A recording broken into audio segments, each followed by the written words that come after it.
Hello, everyone. Welcome to the Sitecore Global Virtual Summit, where this week we are diving into the topic of interactive brand experiences. I'm Michaela Rossmarin, Field Marketing Manager at Sitecore, and I'll be your moderator for today. Just to let everyone know, today's webinar is being recorded and will be available on demand shortly after the presentation. We will not be taking questions at the end of the presentation. However, if you do have questions, feel free to enter them in the Ask a Question box below the slides during the presentation, and we will follow up shortly after the presentation. For today's webinar, we have Mallory O'Connor from Habanero Consulting joining us. There isn't a better person to introduce herself. So Mallory, I'm going to turn it over to you. Great, thanks Michaela. Hi everyone, thanks for joining me today to talk about the journey we undertook with YVR in the redevelopment of their award-winning website. So today I'm planning on covering this agenda with our time together. I'm hoping it should last about a half an hour to cover a little bit of context and background around myself and my organization and YVR, the goals and the vision and technology, the choices that we made with the organization, walk you through some of the highlights of the solution, and then talking a little bit about the impact that the solution has made on the organization. So just to give you a little bit of background about me, I'm from the West Coast, so mountains and snow and trail running are all big parts of my life on my own and with my family. I've been in the field of user experience for 18 years. And really focused on human-centered design for enterprise. And I love working with people inside organizations, customers, and any audiences really to understand how we can create changes to tools and systems and culture and processes and ultimately the experiences we create. I've been working with Sitecore as a tool for about 5 years, and you can reach me on Twitter and through the usual channels. So I work for a company called Habanero Consulting Group.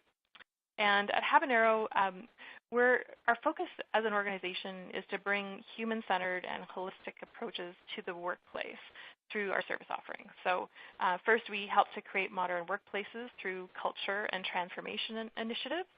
We help organizations increase performance by creating strategies and solutions in the digital workplace, including intranets and portals, and collaboration with the Office 365 suite. And then finally, and most relevant to this presentation, we work with enterprise organizations to design and build exceptional customer experiences.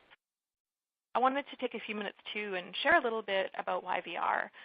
It's a beloved brand in Vancouver and in Canada, and certainly beyond for anyone who's been there. Some of you may in fact have visited or flown through Vancouver before, but for those of you who are less familiar with the YVR experience, I thought I'd share why visitors and passengers are so passionate about it.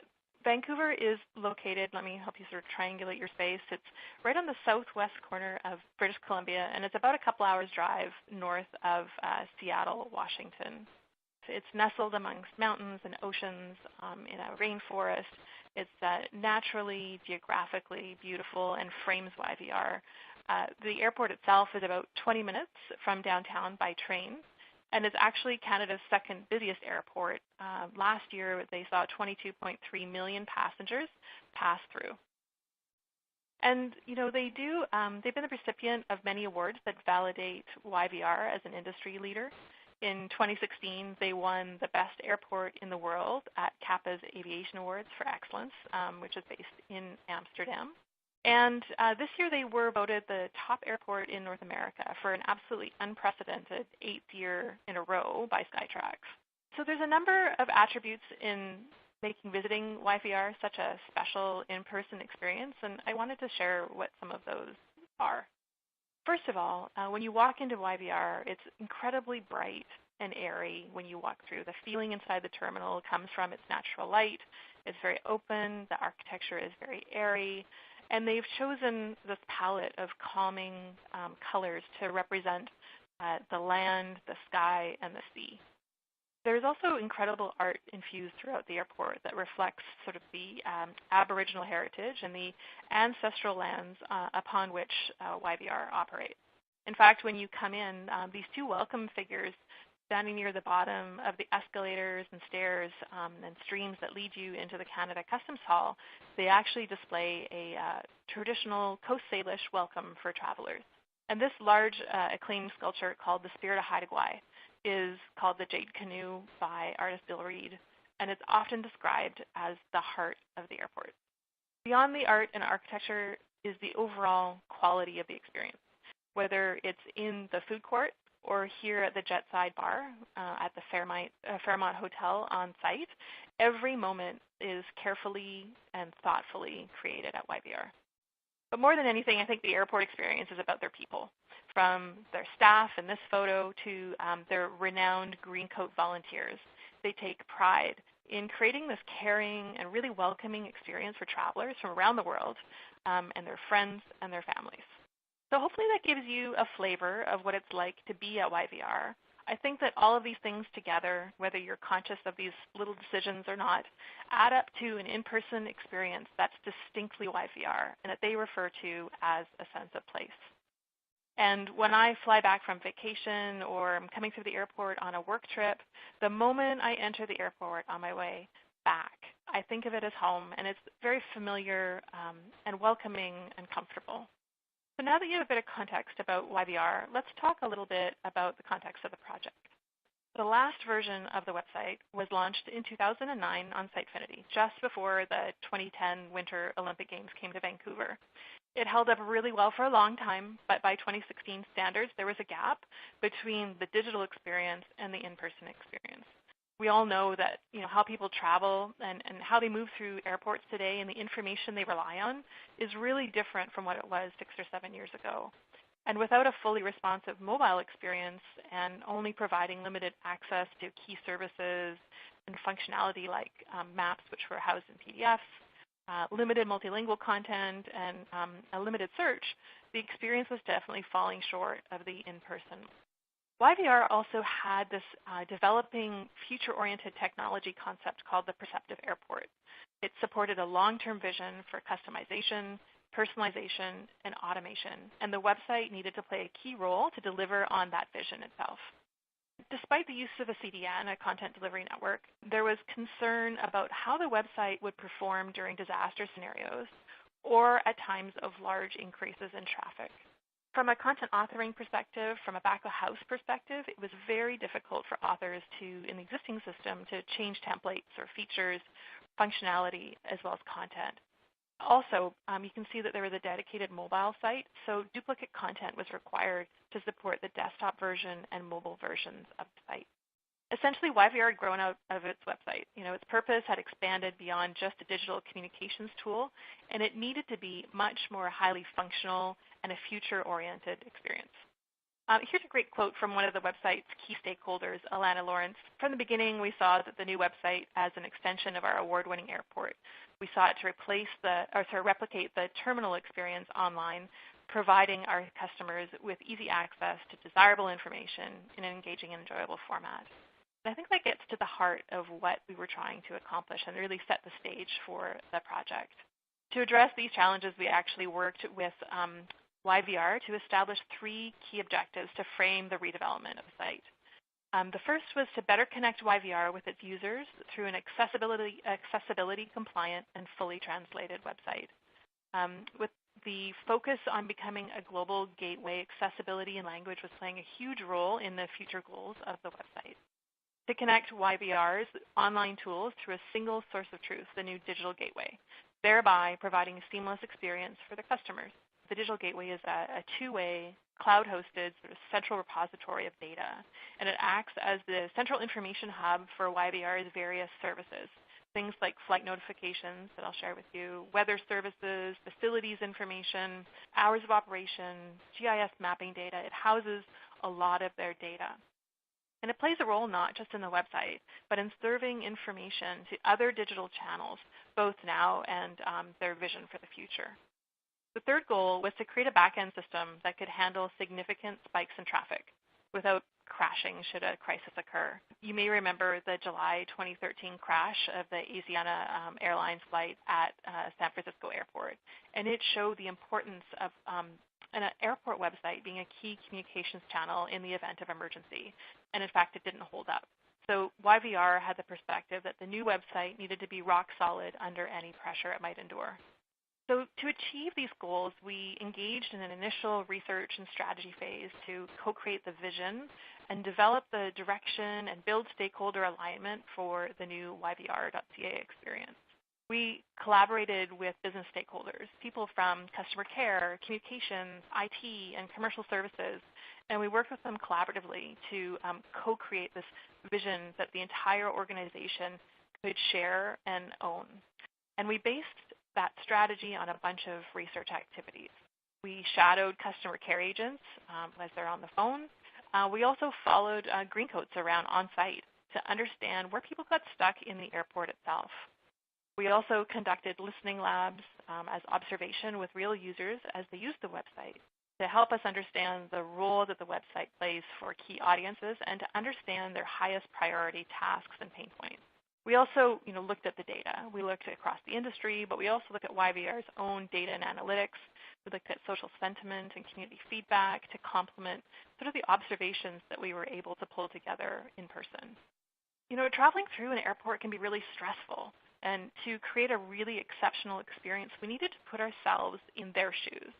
We needed to think about how we could have empathy for people, the highs and the lows of their experience, while at the same time sort of thinking about how the website could better support the broader ecosystem of businesses at the airport. We use tools like this journey map to discover and share opportunities for improving the experience. And alongside that, we created principles to guide our priorities and the decisions that we made as a team. This vision statement actually gets to the heart of the experience that we aim to create for YVR.ca, to deliver a YVR brand experience that embraces a sense of place and provides easy access to desired information and interactions universally. I feel like this really brings together many of the concepts that we've talked about, the renowned in-person experience together with the priorities around accessibility and access. I want to highlight a bit about the technology factors that were important to YVR when choosing this platform for their future. First of all, they wanted a super robust solution that allowed them to complete authoring flexibly and with customizability. They also had this goal for the site to have it fully translated in their three most common languages, English, French, and Simplified Chinese. So multilingual support was key. As I mentioned, YVR uses a content delivery network to be able to provide content scaling and support for disaster scenarios, so they needed a solution that would allow them to do this. Plus, they were curious and wanted to take advantage of some of the cloud infrastructure capabilities if possible, as well as alignment with their overall technology platforms and integrations with their digital gateway. So to support this, YVR selected Site Core version 8.1 and paired that together with Coveo to create an amazing search experience that's sort of at the heart of the solution. So in this next part of the webinar, I'd like to walk you through some of the highlights of the YVR.ca experience. I think the best way to talk about YVR is to have you all sort of take out your phones or your tablet and open another browser in your window or whatever you'd like to do and go to YVR.ca while I'm talking about it and experience it for yourself. But if you're not able to do that, let me just go through and just sort of scroll down and show you a little bit about sort of the overall experience. So just some highlights before we get started and walking through in more detail. I wanted to demonstrate we use YVR's incredible photography throughout the site, and that helped us to create what to expect in terms of the physical space for passengers who've never visited YVR before, and also to create that sense of familiarity for those who know it well. And based on our research and testing and analytics, we prioritized key functionality like the flight notification information, the parking information, and exposed this functionality right on the homepage and made it actionable. And the research also led us to an audience-segmented navigation approach, which prioritized the passenger experience by default. We also paid quite close attention to the labels that are quite user-friendly and descriptive, and this helps to aid in content discovery as well as translation. And finally, the multilingual versions of the site are globally accessible through the header. And I can't really sort of highlight this, to look at it, but behind the scenes, there's a ton of integration and services going on to make all of this highly functional stuff happen. For the purposes of the webinar, I'll be using the desktop experience to share with you, just for being able to have some more screen real estate. But do know that YVR.ca was built from the ground up to be a mobile-first experience. And if you are on your phone right now, one thing you might notice is that despite sort of the heavy use of images, the website itself is actually incredibly fast. Our team was able to optimize the images while retaining all of their sharpness and incredible detail, while reducing the page load performance by over 2 seconds per page on average from the previous site. So as you can see here through this animation, there's a seamless flow across breakpoints in the experience, and we're able to maintain imagery and priority content as we go. The other thing I wanted to highlight is the navigation experience. You'll notice that we've used a new navigation concept called the Priority Plus navigation experience. So what this Priority Plus pattern does is it allows the user to have direct access to their highest value information. So in this case, it's flights and parking. And you can see a little bit of transportation starting to creep into the interface. And what that is it's a design affordance or a cue to users that they can actually scroll horizontally for that top-level navigation without a click. So it's very, very efficient for getting people to the right information at the right time. However, if people want to explore the full navigation, they can always use the hamburger menu on demand and expose all of that information in a way that might be more traditional or comfortable for them. But the Priority Plus allows us to get right into the most important information without an extra step. So we built search with Coveo, which we felt search is really a key part of the experience for YVR.ca. So we prioritize different types of content in the results, and we provide a lot of information in context to be able to allow users to make creative decisions about what they're going to do. So in this case, we're searching for Starbucks, and what we get back when we do that search is a list of all of the Starbucks locations in the airport. We see that there's 6 of them, and when we click through to the detailed results for Starbucks, we'll see mapping information, gate information, hours of operation, all these things that help us make decisions about what to do next in our process or our journey in the airport. We use imagery to reinforce for people what that location would look like that I'm aiming for, and it helps them to have recognition and to be able to understand what the choices are for the experiences that they want to have in the airport.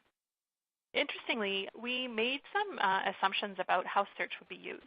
You can see there's a global search bar in the top right corner, pretty standard for searching the site. We also incorporated search into the flight information, where we expected people to search for flights by flight number or by airline. What we found, however, was that people were searching wherever they saw a search box. So in the top global search box, they were searching for flight information, and we didn't have those 2 systems hooked up.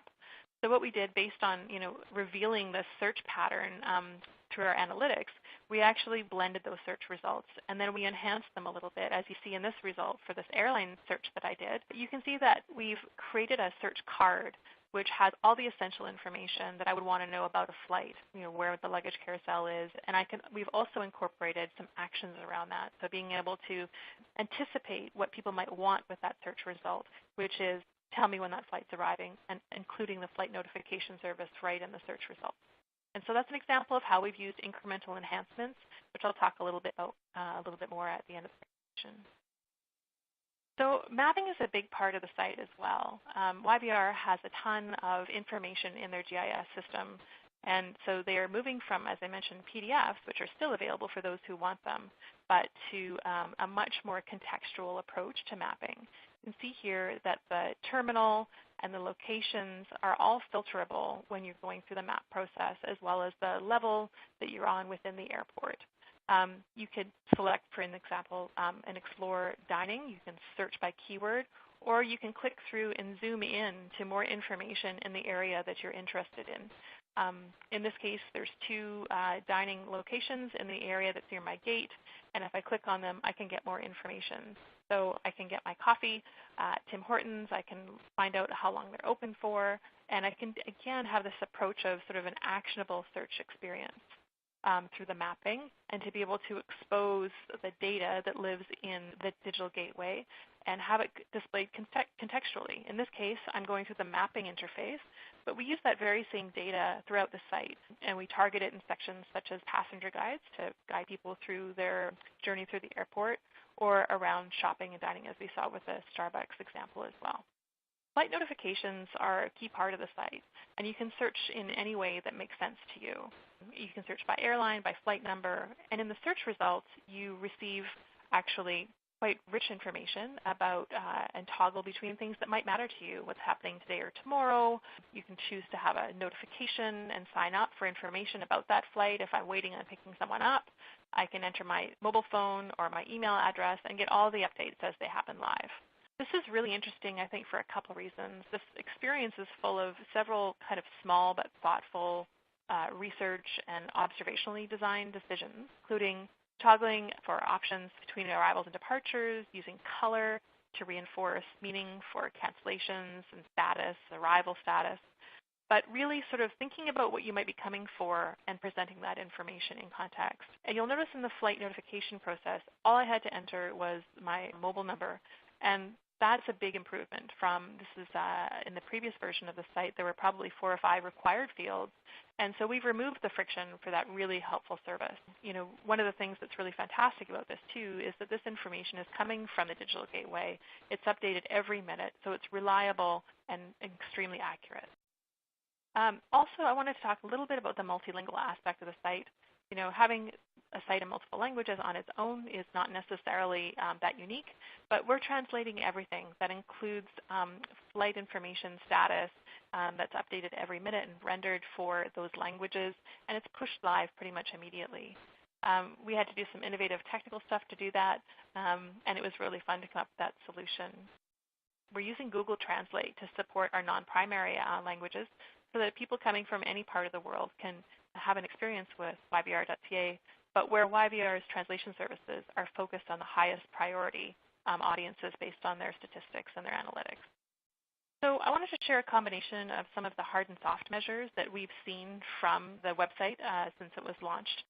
So I think it's fair to say that through a combination of sort of anecdotal, customer care, stakeholder, and green coat feedback, together with some of our data, we feel that we've created the goal of having that sense of place for YVR online, and that the digital experience is now connected to the in-person experience. All of those thoughtful design details, the integration of photography and art, the architectural aspects of the airport, and all of those sort of experiences come together in a seamless experience between online and offline. Well, using the Sitecore Experience Editor, of course, authors create content in Sitecore, but it also automatically updates the digital gateway where appropriate, and it's consumed in other airport applications. So the authoring team is satisfied with that streamlined process, but also with the system of flexible panels and reusable components that they have available to them to make page layouts and content creation a really smooth experience and in their hands. The website successfully delivers on its promise of uniting many services such as flight data, notifications, GIS mapping data, operational services, and e-commerce through integration with the Azure-hosted digital gateway. It's this very first innovative step towards the perceptive airport, and it's a real win for YVR. We look forward to seeing its role expand in future initiatives, but I would say that the multi-system integration that we were able to deliver is a huge win. I don't really have a slide that I can share about what high availability means, but we can say that the solution has been engineered and rigorously tested to scale on demand and provides a really high sleep at night factor to everyone in airport operations and communications at YVR. There's also plenty of more measurable outcomes for the new site.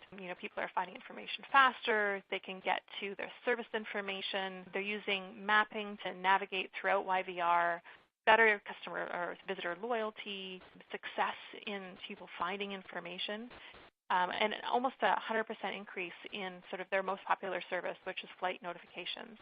So all of these measurable aspects are used together to sort of with our anecdotal and sort of soft outcomes to help us feel that we've met the goals of the website. Alana comes back into this to share her feeling post-launch that the website project has not only improved the airport experience for our passengers, It has also provided YVR with a strong foundation that we are constantly improving upon through its intuitive design, user-friendly content management system, and dynamic approach to our brand. So I think, with those things in mind, we're definitely meeting the goals that we set out to achieve. And these outcomes together helped YVR with reaching goals and culminating with this winning a prestigious award to complement those that sort of honor its in-person experience. So just last year, they won the Best Airport Website in North America by Airports Council International. And so really this whole journey has been from starting from this clear vision to doing this sort of empathetic, human-centered research and delivering on detailed and highly functional design to arrive at this award-winning experience. So what's next for YVR? I think it's a fair question. We are working hard with them on moving their planning cycles from large releases, maybe once a year, to continuous release cycle. We're using rich measurement and analytics together with our backlog of enhancements, suggestions for improvement made by passengers and employees and communities to sort of combine to evaluate what we're going to do next. We have a new release that's coming out before their peak travel season at Christmas. We are using Google Analytics in a slightly different way. We're capturing data into 3 action-oriented dashboards that help their team make decisions, make changes strategically and at a very sort of detailed tactical level. So a strategic dashboard is used to communicate business outcomes to management and to senior stakeholders. They have a tactical dashboard that helps them understand user behavior and might inform the connection between what they want to do in their next releases. And search really helps them to hone what people are looking for and also to inform how they might change features and functionality to support what people are looking for. So that's everything that I wanted to share today around the journey of YVR. I'd be happy to talk with you if you wanted to reach out and follow up with any questions that you may have. I hope you found it helpful and insightful. Perfect. Thank you so much, Mallory, for joining us, and thank you to all who joined today's webinar. If you have any questions, please enter them in the Ask a Question box below, and we will follow up after the presentation. We will be sending out an email to everyone shortly with access to the recording so you can rewatch a part you may have missed or share the presentation with coworkers or friends. Don't forget to tweet using the hashtag SciCoreGVS for Global Virtual Summit. We hope to see you at the next SciCore Global Virtual Summit webinar. Take care, everyone.